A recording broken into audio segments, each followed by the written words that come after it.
सृष्टि में परमात्मा की अद्भुत रचनाएं हैं, जिनमें से मनुष्य की रचना श्रेष्ठ कही गई है।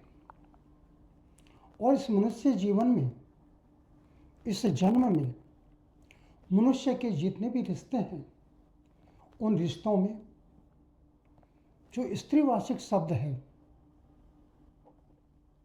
वो बाद में आता है, जैसे चाचा, चाची, मामा, मामी, भैया, भाभी आदि आदि। परंतु एक रिश्ता ऐसा है जिसमें स्त्रीवाचक शब्द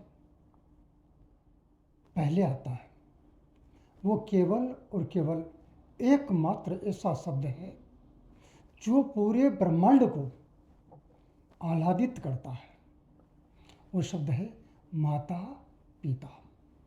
अगर इस ब्रह्मांड में सर्वश्रेष्ठ कोई अगर रचना है तो वो केवल और केवल एक माँ है, जो मनुष्य को ही नहीं परमात्मा को भी अवतार धारण करवाती है।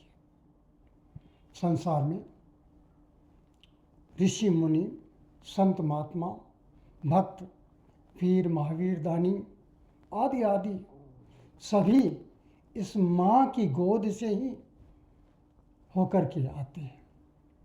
अगर जिसने जीवन में माँ की कृपा प्राप्त नहीं की, उसने कुछ भी प्राप्त नहीं किया।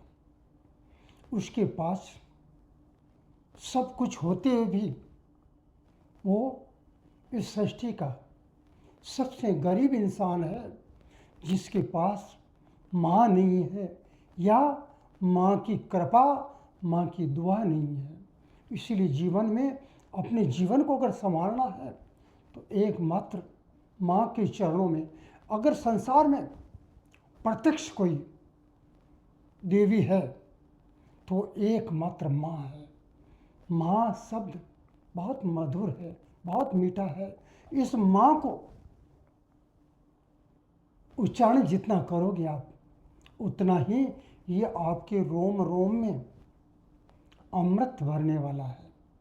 आज हमारे बच्चे बच्चियाँ इस माँ के शब्द से पता नहीं क्यों इतनी घृणा करती है। अनेक दूसरे शब्द जिनका शास्त्रक विधि से या विधान के अंतर्गत कोई अर्थ नहीं है, उल्टे वो शब्द मनुष्य के जीवन में संकट उत्पन्न करने वाले हैं। एकमात्र माँ का नाम ऐसा है जो प्रतिक्षण संकट से उबारते हुए अमृत भरता है।